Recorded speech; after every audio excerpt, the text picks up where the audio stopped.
The phone cuts through the darkness like a blade. 3:07 in the morning. The numbers glow green and accusatory on my nightstand. I know without looking that it's him. My body knows before my mind catches up, the way your chest tightens before thunder follows lightning. Grant! I stare at the screen, his name pulsing with each ring. My thumb hovers over the decline button, but something in me can't quite press it. Maybe it's muscle memory. Maybe it's stupidity. Maybe it's the part of me that never learned to protect itself from beautiful, careless boys who speak in contradictions. I answer without saying hello.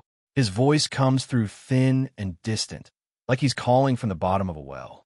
Hey, he says, and even through the static I can hear it. That slight slur that means he's been drinking or crying or both. I just needed to hear something that wasn't in my head.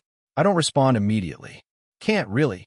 A week ago, this same voice called me too sensitive in front of our entire friend group. The words wrapped in laughter like a gift I never asked for. Everyone thought it was funny. Charlie nearly choked on his beer. Sarah rolled her eyes and said, "Typical Micah," like my feelings were some kind of running joke we'd all agreed to. But Grant's voice now holds none of that casual cruelty. It's soft and fragile, the way voices get 3 in the morning when the world feels too big and too empty all at once. The silence stretches between us like a taut wire. I can hear him breathing, can picture him lying in his dorm room with the lights off, staring at the ceiling. He does that when he's overwhelmed, just stares up at the water stain shaped like a map of nowhere until the feeling passes. "You still there?" he asks, and there's something desperate in it, something that makes my chest ache in that familiar way. "Yeah," I whisper back, because what else can I say? Because despite everything, despite the way he cut me down with surgical precision and a smile, I'm still here. I'm always still here. I sit up in bed, pulling my knees to my chest. My apartment is quiet except for the hum of the refrigerator and the distant sound of traffic from the highway. It's the kind of quiet that makes you hyper-aware of your own breathing, your own heartbeat, your own terrible capacity for hope. This is what Grant does. He builds walls and then calls me when he's lonely, like I'm some kind of emergency contact for his emotional disasters. He pushes me away with one hand and pulls me close with the other, and I let him because I've never been good at saying no to beautiful disasters. Last week's party plays on repeat behind my eyes. We were all crammed into Danny's living room, the air thick with cheap beer and cheaper cologne. Someone had made a joke about my latest short story, something about how I always wrote sad endings. Grant laughed and said, "Oh, that's just Micah. He feels everything like it's the end of the world. Too sensitive for his own good." The words hit different than they should have. Not because they were particularly cruel, but because they came from him. Because Grant knows things about me that others don't. He knows I write poetry at 2 in the morning when I can't sleep. He knows I keep a journal filled with observations about the way light falls through windows and the way people's voices change when they're lying. He knows I notice everything because I told him once, in a moment of foolish vulnerability, that noticing was the only way I knew how to love the world. And he used it against me. Casually, carelessly, like it meant nothing. I want to hang up. I want to tell him that you can't mock someone's heart and then come crawling back to it when yours feels too heavy to carry alone. I want to be angry, to let that anger fill the space where my stupid, persistent affection lives. But his breathing is uneven now, and I can tell he's trying not to cry. Grant never cries, at least not where people can see. He's all sharp edges and easy confidence, the kind of person who makes friends effortlessly and breaks hearts accidentally. Seeing him vulnerable always undoes something in me. "I'm sorry," he says suddenly, the words tumbling out like he's afraid I'll hang up before he can get them out. "About last week. About what I said. I didn't mean it the way it sounded. But he did mean it, at least a little. That's the thing about truth. It has a way of slipping out when we're not being careful. The alcohol just made him careless with the packaging. I don't say this, though. Instead, I ask, 'Why are you calling me, Grant?' There's another long pause, and I can almost see him running his free hand through his dark hair, the way he does when he's trying to figure out how to say something difficult. 'Because your voice makes the noise stop,' he says finally. In my head, all the noise just stops when you talk. My heart does something complicated in my chest, a flutter that I've trained myself not to trust. This is what Grant does. He says things that sound like love, but come with invisible expiration dates. Tomorrow he'll pretend this conversation never happened, or worse, he'll make another joke about how I take things too seriously. But right now, in the dark sanctuary of 3 a.m., his words feel like a confession. Tell me something, he says. Anything. Just talk to me. And because I'm weak, because I've always been too willing to bleed for people who can't even see the wound, I start talking. I tell him about the book I'm reading, about the way the author describes rain like it's a language only windows know how to speak. I tell him about the homeless cat that's been hanging around my building, how I've started leaving out food even though my lease says no pets. I tell him about the dream I had where we were kids again, building forts out of couch cushions and believing the world was exactly as big as we needed it to be. He listens without interrupting, and I can hear him settling into the sound of my voice like it's a favorite blanket. This is our pattern, our broken dance. He hurts me, and I let him. He needs me, and I answer. He leaves, and I wait for him to come back. When I finally run out of words, he says thank you in a voice so soft, I almost miss it. We don't say goodbye. We never do during these late-night calls. He just stays on the line until his breathing evens out, and I know he's fallen asleep. I listened to him sleep for a few minutes, this boy who called me too sensitive and then needed my sensitivity to quiet his mind. When I finally hang up, I don't go back to sleep. Instead, I sit by my window and watch the city wake up, the sky shifting from black to purple to pale gold. I think about the way Grant's voice cracked when he said he was sorry, and I wonder if this is what it means to love someone who doesn't know how to love you back. Or maybe he does know, and that's what scares him most of all. The morning after Grant's call, I make coffee and pretend the world hasn't shifted slightly off its axis. This is what I do. I carry on with the small rituals that make life feel manageable. Coffee from the French press my mother gave me for my birthday. 2 sugars, no cream. The newspaper spread across my small kitchen table, though I rarely read past the headlines. I've been living in this apartment for 2 years now, since I decided I needed space to think without roommates asking questions I didn't know how to answer. It's not much. A converted studio with a Murphy bed I never fold up and windows that face east, so the morning light cuts across my desk in golden rectangles. The walls are lined with bookshelves I built myself, crooked but sturdy, filled with poetry collections and novels about people who feel too much and love too poorly. My friends think I'm hiding from something, living alone like this.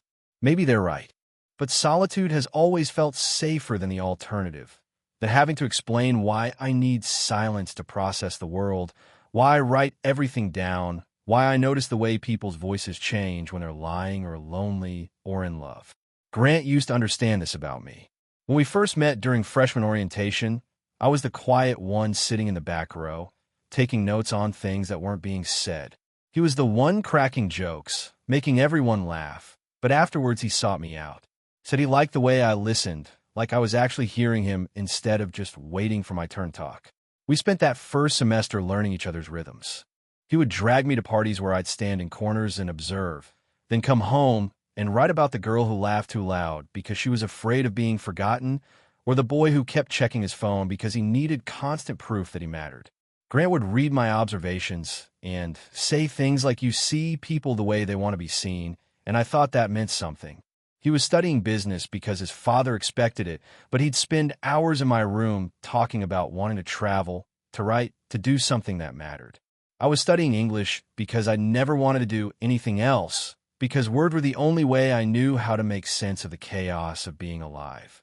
We were opposites in all the ways that felt complementary rather than conflicting. But somewhere along the way, the things that drew him to me became the things that embarrassed him. My sensitivity became a joke. My tendency to overthink became something to be managed, corrected, laughed off. "When did you get so serious?" he'd say when I tried to talk about something that mattered to me. "You're making this bigger than it is," he'd say when I pointed out that his words had weight. The worst part wasn't the dismissal. It was the way he'd contradict himself. He'd mock my emotional intensity in front of others, then show up at my door when his own feelings became too much to carry alone. He'd call me dramatic for caring too much, then asked me to listen when he needed someone who understood the particular ache of wanting more than what you've been given. I started keeping track of these contradictions in my journal, not to use against him, but to convince myself I wasn't imagining them. Grant saying I was too much, then texting me at midnight because he couldn't sleep. Grant laughing when our friend Marcus called my poetry pretentious, then asking me to read him something when we were alone. Grant telling people I needed to lighten up, then seeking out my darkness when his own became unbearable. The pattern became its own kind of relationship, one built on emotional whiplash and unspoken rules. I was allowed to be sensitive when it served him, when he needed someone to absorb his overflow of feeling. But in daylight, around other people, I was expected to shrink myself down to something more palatable, more manageable, more like everyone else. I let this happen because I loved him, because I thought if I could just be the right kind of sensitive, helpful but not needy, available but not demanding, he might see me the way I saw him, like someone worth keeping close. The coffee grows cold while I think about this, about the way love makes us complicit in our own diminishment.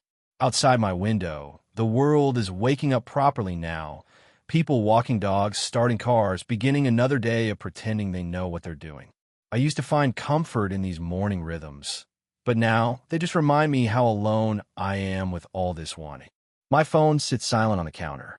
Grant won't call today, probably not tomorrow either. The 3 a.m. version of him exists in a different universe than the daylight one, and I'm never sure which one is real. Maybe they both are. Maybe that's the problem. I pour the cold coffee down the drain and start over. This is what loving Grant has taught me. How to begin again and again, how to hope despite evidence, how to carry the weight of someone else's confusion about what they want from you. The fresh coffee is bitter in the way that wakes you up properly. I take it to my desk and open my laptop, thinking I might write something about last night, about the way his voice sounded like a prayer in the dark. But the words don't come. They rarely do when I try to write about him directly, as if putting our story into language might make it too real, too finished. Instead, I write about the homeless cat, about the way it watches me through the window with eyes that have learned not to expect kindness, but haven't quite given up hoping for it. I don't realize until I'm finished that I've written about myself. The party that changes everything happens on a Thursday night in Danny's cramped living room. The kind of gathering that starts as dinner and dissolves into something messy, by 10 o'clock. I almost don't go. I've been spending more time alone lately, finding excuses to avoid the group dynamics that make me feel like I'm performing a version of myself I don't recognize. But Grant texts me that afternoon. You better show up tonight, or I'm dragging you out of that KV calling apartment. The message comes with a photo of him making an exaggerated sad face, and despite everything, it makes me smile. This is the Grant I fell for, playful, insistent, the kind of person who refuses to let you disappear entirely. So I go, wearing the dark green sweater he once said made my eyes look less tired. I arrive fashionably late, which in our circle means everyone is already 3 drinks in, and the conversation has moved past pleasantries into the territory where people say things they might regret tomorrow. The apartment smells like cheap wine and someone's failed attempt at homemade pizza. Sarah waves at me from the kitchen where she's holding court about her latest dating disaster. Marcus and Tommy are arguing about basketball in that aggressive way that means they're both wrong, but too proud to admit it. Grant is on the couch, animated and golden in the lamplight, telling some story that has everyone leaning in. I grab a beer and find my usual spot, close enough to be part of things, but far enough away that I can observe without being observed. This is my comfort zone, the edge of the spotlight where I can watch people be themselves without having to perform being someone else. Grant's story is about his internship, something involving a client meeting gone wrong and his supervisor's spectacular meltdown. He's a natural storyteller, the kind of person who can make waiting in line at the grocery store sound like an epic adventure. Everyone is laughing, and I find myself smiling despite the complicated knot in my chest that always forms when I watch him like this. So effortlessly himself, so completely unaware of the effect he has on people. The story winds down, and conversation fractures into smaller groups. I'm talking to Lisa about her senior thesis when I hear my name mentioned from the couch. Not called exactly, but discussed. The way you might discuss weather or weekend plans, or someone who isn't quite present enough to matter. Danny is asking Grant about something I wrote for the literary magazine, a short story about two friends who keep missing each other in a crowded city. Grant laughs and says, "Oh, that's classic Micah, always writing these tragic endings where nobody gets what they want." The kid feels everything like it's the end of the world. There's something almost affectionate in his voice, but then Marcus chimes in with, "Yeah, Micah is pretty intense," and suddenly the conversation shifts into something else entirely. Grant nods and says he is, but that's what makes him a good writer. Too sensitive for his own good sometimes, but that's just how he processes things. The words hit me like cold water. Not because they're cruel. They're not, really. They're probably even meant as a compliment in some twisted way. But hearing Grant analyze my emotional landscape for entertainment, hearing him reduce my way of being in the world to a quirk that makes for good party conversation, something inside me goes very quiet and very still. I excuse myself and step outside onto Danny's fire escape. The night air is crisp and sharp, and I can hear the party continuing behind the glass door like nothing has changed. My phone buzzes with a text from Sarah asking if I'm okay, but I don't answer. I'm not okay, and I'm tired of pretending otherwise. 20 minutes later, Grant finds me. He slides the door open and steps out, bringing with him the warm smell of wine and laughter. "Hey," he says, settling beside me on the metal grating. "You disappeared." I tell him I needed air, which is true, but not the whole truth. He nods like this makes perfect sense, like my need for space is just another predictable quirk in the catalog of things that make me me. We sit in silence for a while, watching cars pass on the street below. Finally, he asks if I'm mad about something, and the casual way he says it, like my feelings or whether he's checking on, breaks something loose in my chest. I ask him if he really thinks I'm too sensitive, and he looks genuinely surprised by the question. He says, "Of course not. That sensitivity is what makes me a good friend, a good writer." He says it like it's obvious, like the words he used inside were somehow different from the words he's using now. But they weren't different. They were the same words, just packaged differently depending on his audience. Inside, my sensitivity was entertainment. Out here, it's validation. The contradiction doesn't seem to occur to him, or if it does, he doesn't think it matters. I tell him it does matter, that I heard what he said. He gets defensive then, says he was just describing me, not judging me. Says I'm making it into something bigger than it is, which is exactly what someone says when they want you to shrink your hurt down to a manageable size. The conversation goes nowhere because we're speaking different languages. His is the language of deflection and social navigation. Mine is the language of someone who has learned that words have weight, that the way people talk about you when they think you're not listening tells you everything you need to know about how they really see you. When we go back inside, nothing has changed except me. I stay for another hour, playing the role of myself, laughing at the right moments, and contributing to conversations that feel increasingly hollow. When I finally leave, Grant hugs me goodbye like everything is normal, like we didn't just have a conversation that rewrote the terms of our friendship. I walk home through empty streets, and for the first time in years, I don't text him when I get there safely. The week after the party passes in deliberate silence. I don't text Grant when I wake up. Don't send him photos of the stray cat who has started sleeping on my fire escape. Don't forward him the articles I know would make him laugh.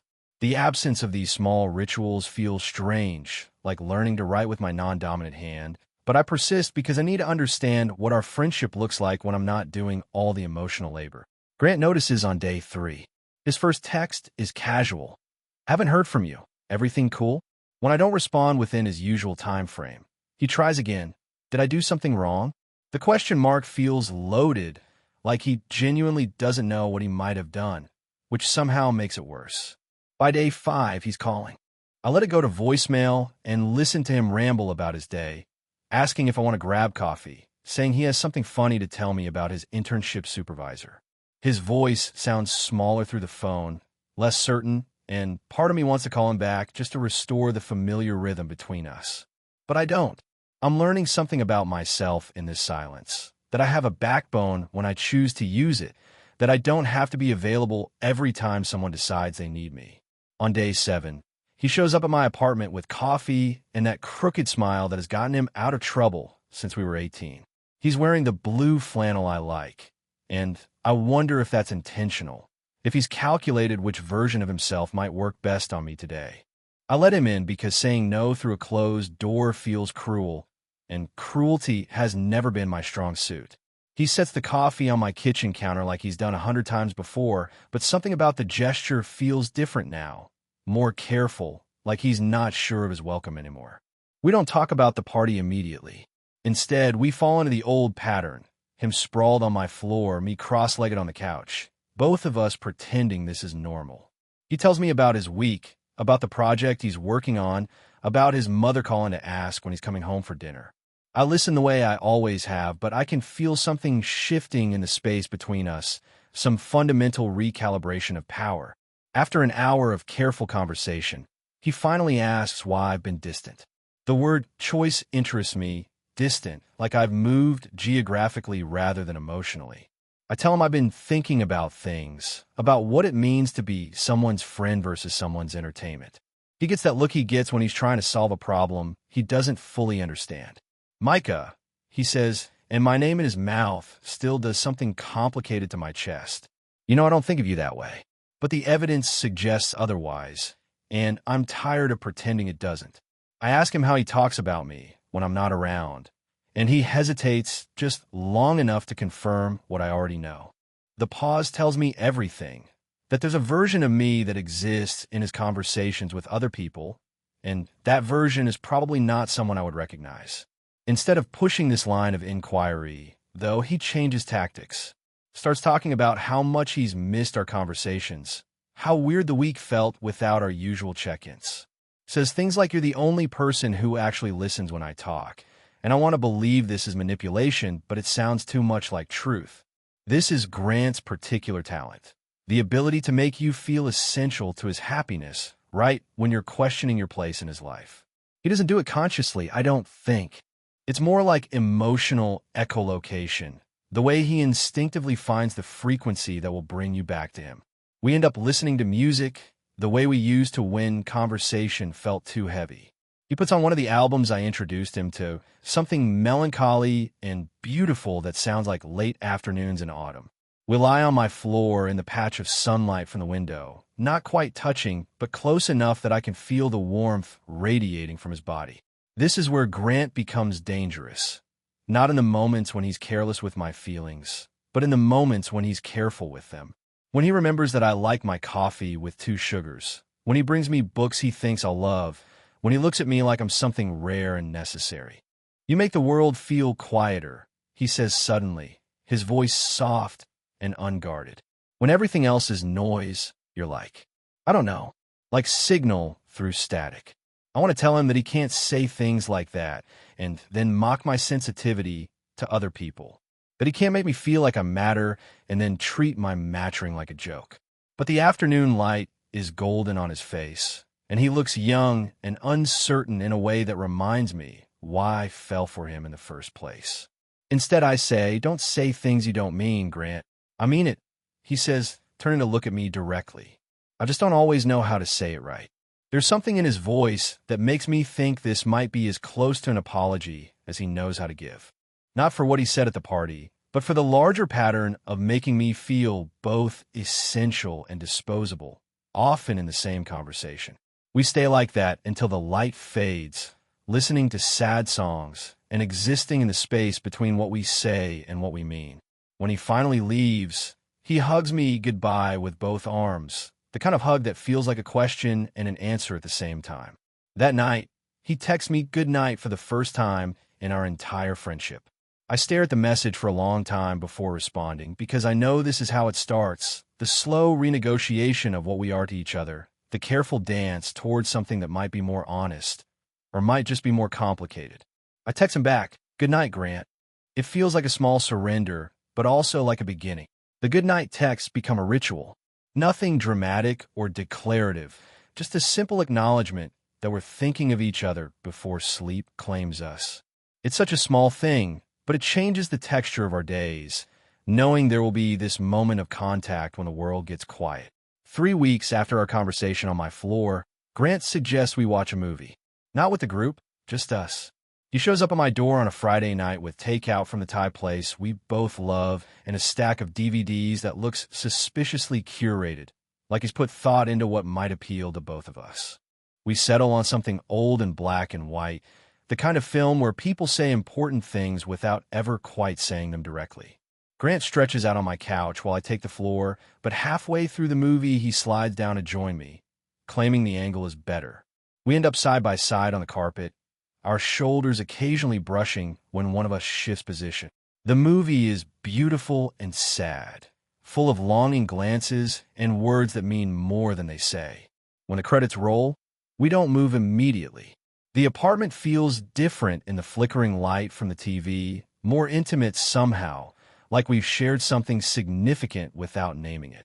Grant says he's tired, and I offer him the couch, but he looks at my bed, really looks at it, like he's considering something that requires courage. Can I just, he starts, then stops. Sleep next to you, I mean. Not anything weird, just, I sleep better when there's someone else around.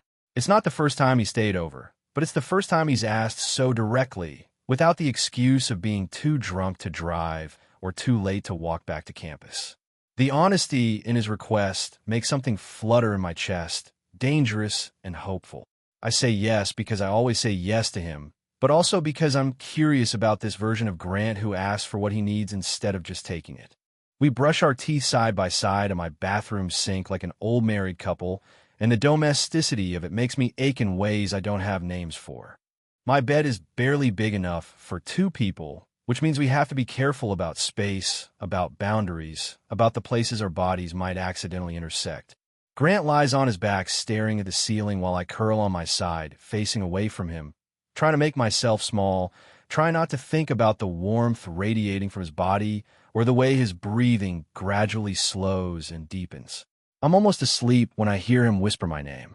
When I don't respond immediately, he says it again, softer this time, like he's testing whether I'm awake or just confirming I'm real. Yeah, I whisper back, and in the darkness my voice sounds different, more honest somehow. There's a long pause, and then he says, "You feel like home." The words land in the space between us like something fragile and rare. I don't move, don't breathe, don't do anything that might break the spell of whatever this moment is. Because Grant doesn't say things like this, doesn't traffic in sentiment or vulnerability, doesn't offer pieces of himself without expecting something in return. Don't say things like that. I finally manage because I need him to understand the weight of what he's just given me. Why not? He asks, and I can hear him turning toward me in the dark. Because you'll pretend you didn't, I say, and the truth of it sits heavy in the room between us. The silence that follows is different from the comfortable quiet we've learned to share. This is loaded, expectant, like we're both waiting for the other to say something that will either save us or damn us completely. I feel the mattress shift as he moves closer, not touching but close enough that I can feel the heat of him against my back. His voice, when it comes, is barely above a whisper. What if I don't want to pretend anymore? This is the moment I've been both hoping for and dreading for 3 years.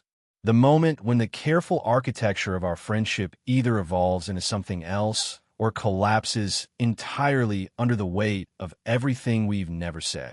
I turn over to face him, and in the dim light, filtering through my curtains, I can see the uncertainty in his eyes, the way he's holding himself very still like he's afraid of his own courage.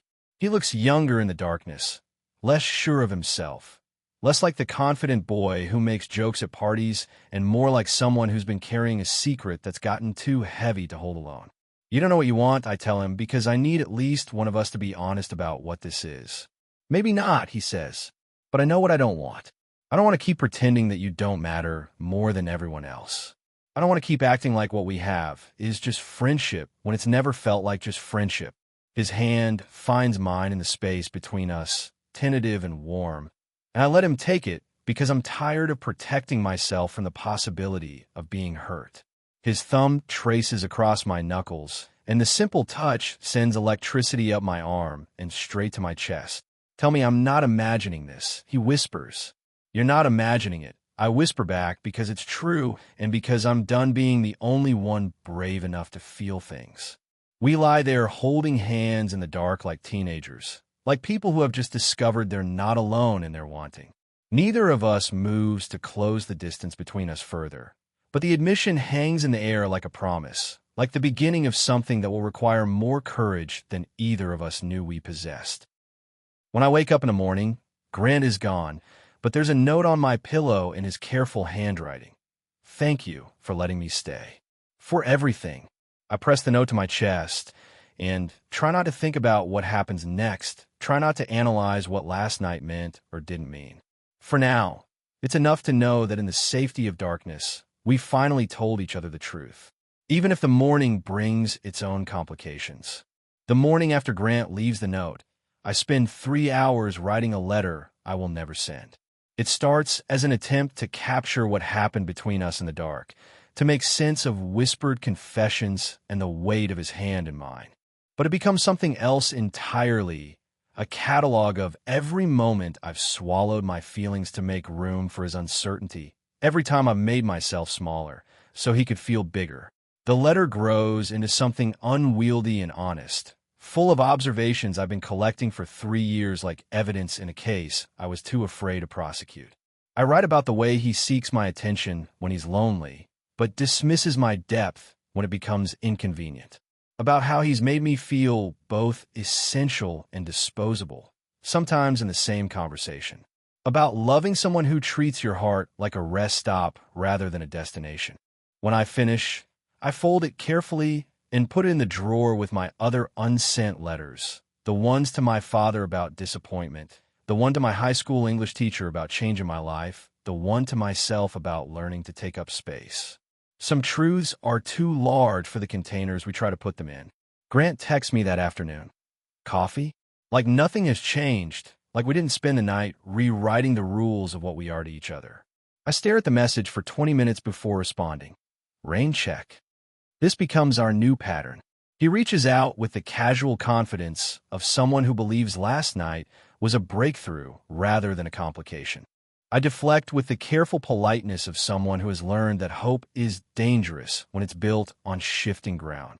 Days pass. A week. Grant's texts become more frequent, more insistent.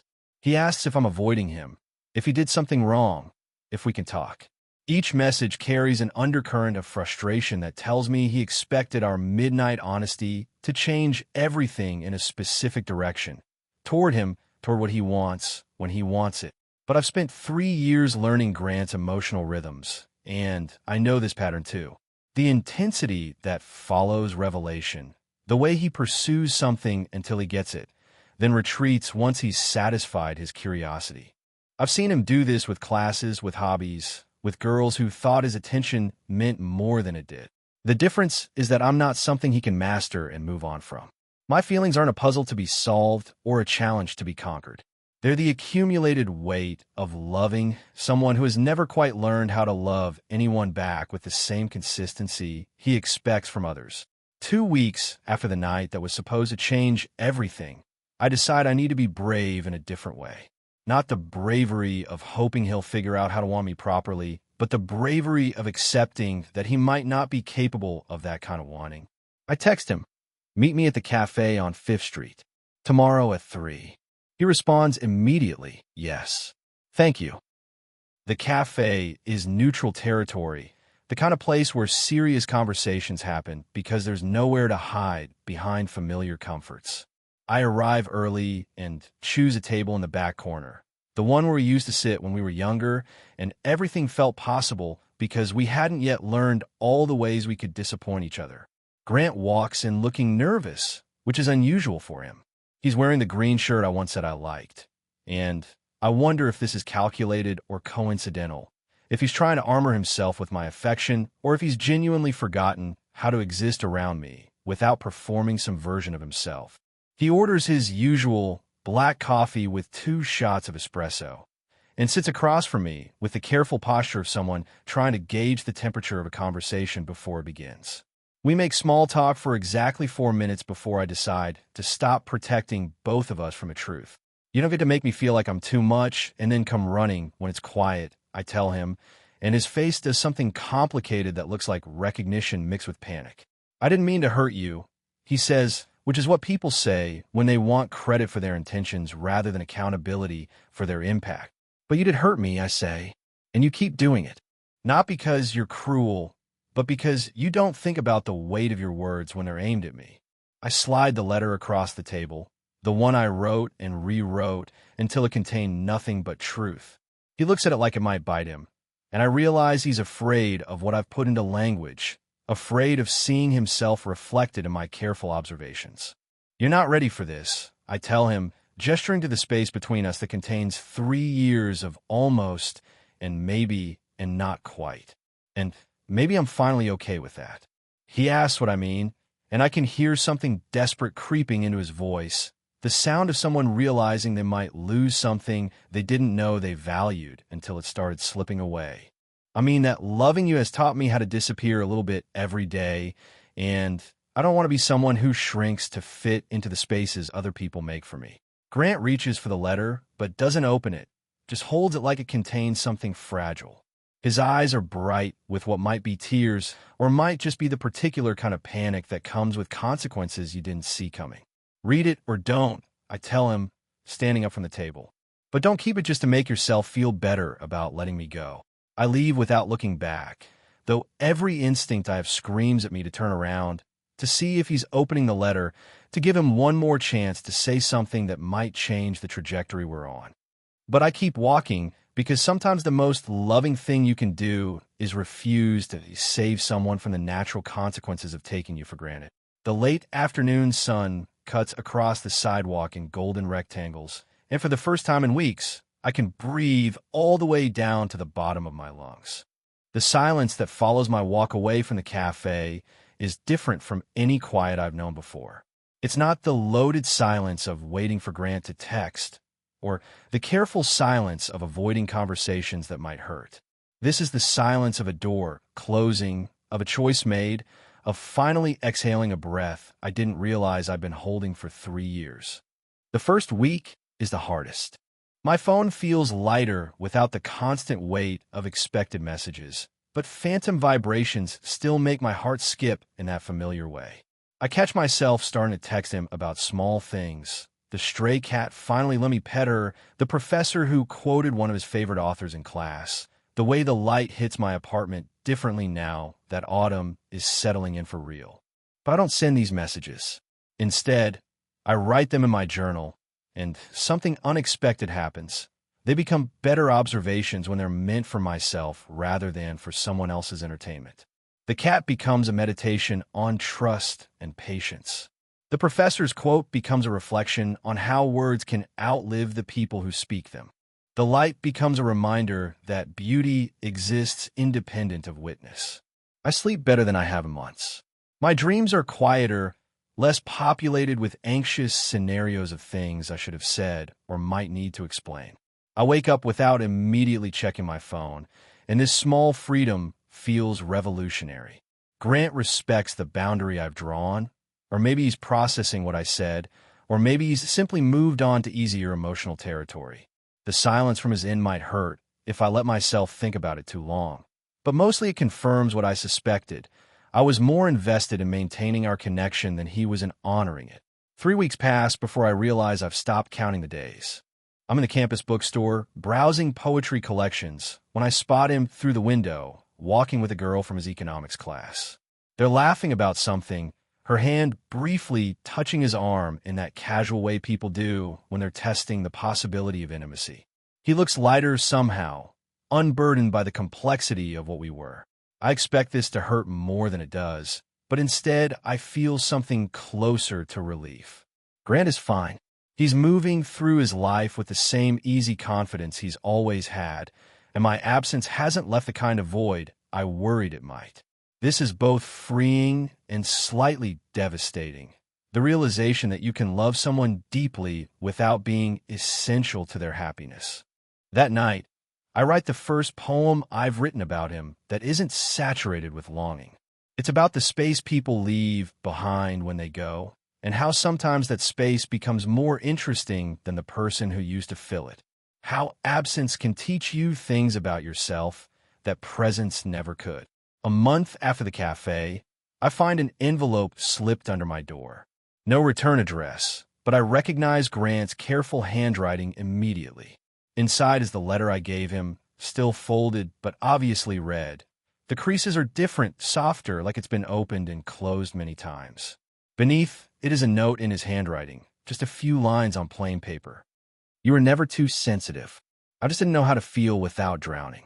Thank you for trying to teach me. I'm sorry I wasn't ready to learn. I sit on my floor holding both pieces of paper, and something in my chest loosens that I didn't know was still clenched. Not forgiveness exactly, but something adjacent to it. Understanding, maybe. The recognition that some people do the best they can with the emotional tools they have, even when their best isn't enough to keep from causing harm. I don't write back. This isn't the beginning of a new chapter between us, just the proper ending of an old one. But I keep the note, tucked into a collection of poems about transformation, because it represents something important. The moment when someone finally sees you clearly, even if that clarity comes too late to change anything. Winter arrives early, blanketing the campus in the kind of silence that makes everything feel hushed and sacred. I develop new routines, morning coffee with a book instead of my phone, evening walks that aren't designed to accidentally cross paths with anyone, Saturday afternoons spent writing in cafes where I know no one and no one knows me. The stray cat, who I've named Sappho, has claimed the corner of my fire escape as her territory.